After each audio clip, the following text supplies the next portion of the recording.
नमस्कार, आप देख रहे हैं बतकही में हूँ आपके साथ अमित गर्ग शुक्ला। बतकही में आज बात एक तारीख की करते हैं। तारीख 5 अगस्त 2024। बांग्लादेश के प्रधानमंत्री शेख हसीना ने पद से इस्तीफा दिया और देश छोड़ दिया। खबर आई कि शेख हसीना ने भारत में शरण ली है। उधर बांग्लादेश में हिंसा भड़कती जा रही थी, प्रदर्शन उग्र होते जा रहे थे और इन सब के बीच अल्पसंख्यक समुदाय खासकर हिंदुओं को निशाना बनाया जाने लगा।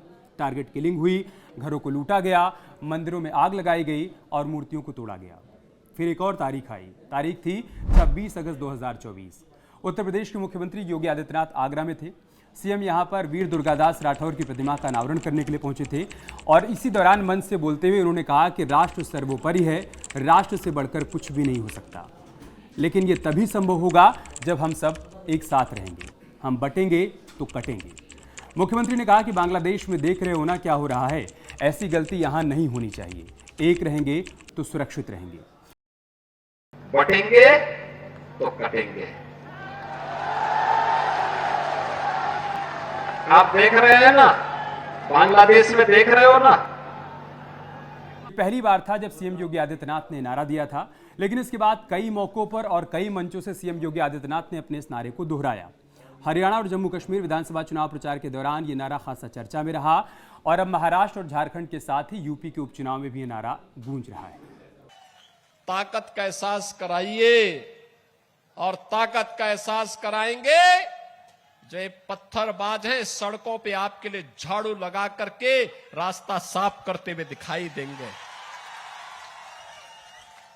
ये बजरंगी पताका हर घर में फहराई हुई दिखाई देगी और उस ताकत का एहसास कराने के लिए ही ये चुनाव आपके पास है। भाजपा को लाइए, एक रहिए और नेक रहिए। आज की हमारी बतकही सीएम योगी के इसी बयान पर जारी सियासत पर होगी। क्या सीएम योगी का बयान यूपी में 2.5 साल बाद यानी कि 2027 में होने वाले विधानसभा चुनाव का एजेंडा सेट कर रहा है? आगे चर्चा करेंगे इस पर। बटेंगे तो कटेंगे कहने की नौबत क्यों आई, इसकी तह तक जाएंगे। लेकिन उससे पहले सीएम योगी के इस बयान के बाद विपक्ष की बेचैनी और सीएम योगी के इस नारे के काट पे गढ़े हुए बहुत से नारों की बात कर लेते हैं। समाजवादी पार्टी कार्यालय के बाहर हर रोज नई नई होर्डिंग्स लगाई जा रही हैं और उन होर्डिंग्स में नए नए नारे भी गढ़े जा रहे हैं। सबसे पहले बात आज की कर लेते हैं। आज जो होर्डिंग्स लगाई गई हैं उन पर जो नारे लिखे गए हैं उसकी बात कर लेते हैं। समाजवादी पार्टी के एक उभरते हुए नेता अमित चौबे ने जो होर्डिंग लगवाई है उस पर लिखा है, मठाधीश बांटेंगे और काटेंगे, पीडीए जोड़ेगी और जीतेगी। एसपी के एक और उभरते हुए नेता हैं, नाम अभिषेक वाजपेयी है। उन्होंने अपनी होर्डिंग में लिखवाया है, पीडीए की होगी जीत, एकता की होगी जीत, गंगा जमुना तहजीब को ना ही बंटने देंगे और ना ही समाज की एकता को कटने देंगे। आज एक और होर्डिंग लगाई गई है जिसमें अखिलेश के साथ ही राहुल गांधी की भी तस्वीर लगी है। लिखा है, न बटेंगे न कटेंगे, एक हैं और एक रहेंगे। बटेंगे तो गैस सिलेंडर 1200 रुपये में मिलेगा और एक होंगे तो 400 रुपये में मिलेगा। एसपी दफ्तर के बाहर बीते कई दिनों से अलग अलग नेताओं के जरिए अलग अलग होर्डिंग्स लगाई जा रही हैं और हर रोज नए नए नारे भी गढ़े जा रहे हैं। मतलब ये कि सीएम योगी बटेंगे तो कटेंगे के उनके इस नारे के काट के रूप में कोई एक नारा समाजवादी पार्टी के नेताओं में सर्वमान्य नहीं हो पा रहा है। मतलब सीएम योगी ने जो नारा दिया कि बटेंगे तो कटेंगे, उसके काट के तौर पर तमाम नारे दिए जा रहे हैं, लेकिन कोई एक नारा सभी नेताओं के बीच, समाजवादी पार्टी के सभी नेताओं के बीच सर्वमान्य नहीं हो पा रहा है। बटेंगे तो कटेंगे, एक रहेंगे तो नेक रहेंगे, सुरक्षित रहेंगे। नारे के जवाब में विपक्ष ने नारों की झड़ी लगा दी। सपा ने पहले नारा दिया, जुड़ेंगे तो जीतेंगे। फिर सपा ने दूसरा नारा दिया, न बटेंगे न कटेंगे, पीडीए के साथ रहेंगे। लेकिन इन दो नारों ने वो असर नहीं दिखाया जो बटेंगे तो कटेंगे ने कर दिखाया था। इस मुद्दे पर अखिलेश यादव का भी बयान आया जिसमें उन्होंने कहा कि इस फॉर्मूले को एक विशेष प्रयोगशाला में तैयार किया गया है। फॉर्मूले को लागू करने का काम यूपी के सीएम योगी आदित्यनाथ को दिया गया है। डिवाइड का हिंदी क्या है? बांटो। डिवाइड एंड रूल नारा दिया था अंग्रेजों ने और अंग्रेज तो चले गए लेकिन अपने वचन छोड़ गए। ये वचनवंशी लोग हैं अंग्रेजों के, इसीलिए इन्होंने इस तरह के नारा दिया था। ये भारत और खासकर उत्तर प्रदेश का समाज ऐसे नारों को कभी स्वीकार नहीं कर सकता है। अखिलेश यादव के ऐसा कहने के पहले इस नारे के क्रम में बीजेपी और आरएसएस की ओर से क्या क्या कहा गया, चर्चा उसकी भी कर लेते हैं। तारीख 5 अक्टूबर 2024, महाराष्ट्र में एक जनसभा में बोलते हुए प्रधानमंत्री नरेंद्र मोदी ने कहा था कि अगर हम बटेंगे तो बांटने वाले महफिल सजाएंगे। फिर 26 अक्टूबर 2024 मथुरा में मीडिया से बातचीत करते हुए संघ के सरकार्यवाह दत्तात्रेय होसबोले ने कहा कि हिंदू समाज एकता में नहीं रहा तो आज के समय में बटेंगे तो कटेंगे हो सकता है। समाज में अगड़ा पिछड़ा जाति भाषा में भेद करेंगे तो हम कटेंगे। इसलिए हिंदू समाज में एकता बहुत जरूरी है।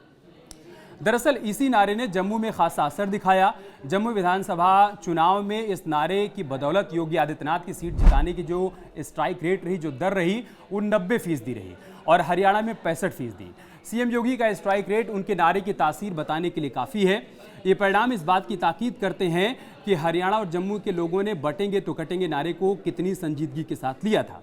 और यही कारण है कि सीएम योगी आदित्यनाथ अब महाराष्ट्र और झारखंड चुनाव में भी अपने इस नारे को बार बार हर मंच से दोहरा रहे हैं। अयोध्या में जब प्रोग्राम किए, भव्य मंदिर में रामलला विराजमान हो रहे थे, तब प्रधानमंत्री मोदी जी ने एक बात कही थी। तब उन्होंने कहा था, तब उन्होंने एक ही बात कही थी, ये तो शुरुआत है, शुरुआत। केवल अयोध्या ही नहीं, अब तो हम काशी और मथुरा की तरफ भी बढ़ चुके हैं। और मैं आपसे कहने के लिए आया हूं, यही कहने के लिए आया हूं कि बहनों और भाइयों, छत्रपति शिवाजी महाराज ने जिस दुष्ट अफजल को मार गिराया था, उसके नाम पर औरंगाबाद का नाम होना, याद करना, इसको हटना ही चाहिए। संभाजी नगर के रूप में उसको पहचान मिलनी ही चाहिए। छत्रपति शिवाजी महाराज का संघर्ष हो या संभाजी महाराज का, हमें नई प्रेरणा देता है। और छत्रपति शिवाजी महाराज हम सबको एकजुट करके लेके गए थे, हर भारतवासी को अपने साथ जोड़े थे, अपने सेना का हिस्सा बनाए थे।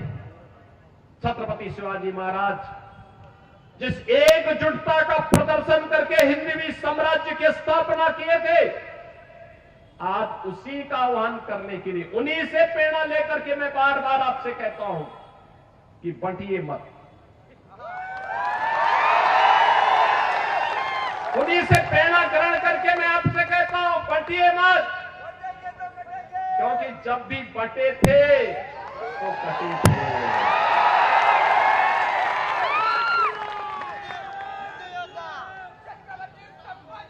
एक है तो नेक है, एक है तो सेफ है, और बटे थे तो कटे थे। हमें बटना नहीं है, एकजुट होना है। एकजुट होकर के यहां पे महायुति गठबंधन को, जो मोदी जी के नेतृत्व में आज पूरे देश के अंदर कार्य कर रहा है, एनडीए के रूप में, एनडीए के रूप में काम कर रहा है। भारतीय जनता पार्टी लीड कर रही है मोदी जी के नेतृत्व में। ऐसे ही महाराष्ट्र के अंदर ये महाअनाड़ी गठबंधन को हराना है और भारतीय जनता पार्टी के नेतृत्व में महायुति गठबंधन को, एनडीए के प्रत्याशियों को विजयी बनाना है। और इसी के अपील करने के लिए आज मैं आपके पास आया हूं। अब बात करते हैं कि इस नारे की जरूरत क्यों पड़ी। हम सब जानते हैं कि हिंदुस्तान की सियासत में जात की जड़ें बहुत गहरी हैं। जेपी आंदोलन से उभरे कई नेताओं ने खुद को अलग अलग जातियों का हितैषी बताया और साथ ही साथ अपनी सियासत भी चमकाई, जाति विशेष के मसीहा बन बैठे। लेकिन 2014 के लोकसभा चुनाव में मोदी की अगुवाई में बीजेपी ने कुछ हद तक जात की दीवार को तोड़ने में कामयाबी हासिल की और फिर ये सिलसिला 2017 के यूपी विधानसभा चुनाव से होते हुए 2019 के लोकसभा चुनाव तक चलता रहा। नतीजा ये हुआ कि जात की राजनीति करने वाली पार्टियां और नेता नेपथ्य में चले गए। इसकी काट निकालने के लिए विपक्षी दल एक साथ आए, कई बैठकें हुई, रणनीति तैयार की गई और मांग होने लगी जातिगत जनगणना की। नारा दिया गया, जिसकी जितनी भागीदारी उसकी उतनी हिस्सेदारी। परिणाम यह हुआ कि 2022 के यूपी विधानसभा चुनाव में समाजवादी पार्टी के विधायकों की संख्या 100 के पार पहुंच गई। विपक्ष को लगा कि जाति वाला कार्ड काम कर गया, मनोबल बढ़ा और फिर शुरू हो गई 2024 लोकसभा चुनाव के लिए जाति आधारित राजनीति। 2024 के लोकसभा चुनाव का परिणाम आया और यूपी की 80 लोकसभा सीटों में समाजवादी पार्टी और कांग्रेस को 43 सीटों पर जीत मिली और बीजेपी 66 से घटकर 36 पर आ गई। बीजेपी ने हार के कारणों की समीक्षा की तो निष्कर्ष निकला कि हिंदू वोटर जातियों में बंट गया और बीजेपी की सीटें घट गई। अब बारी थी आने वाले चुनाव में सबको फिर से एक करने की। इसी क्रम में 26 अगस्त 2024 को आगरा में सीएम योगी का नारा आया, बटेंगे तो कटेंगे और एक रहेंगे तो नेक रहेंगे। यही है अब तक की पूरी कहानी।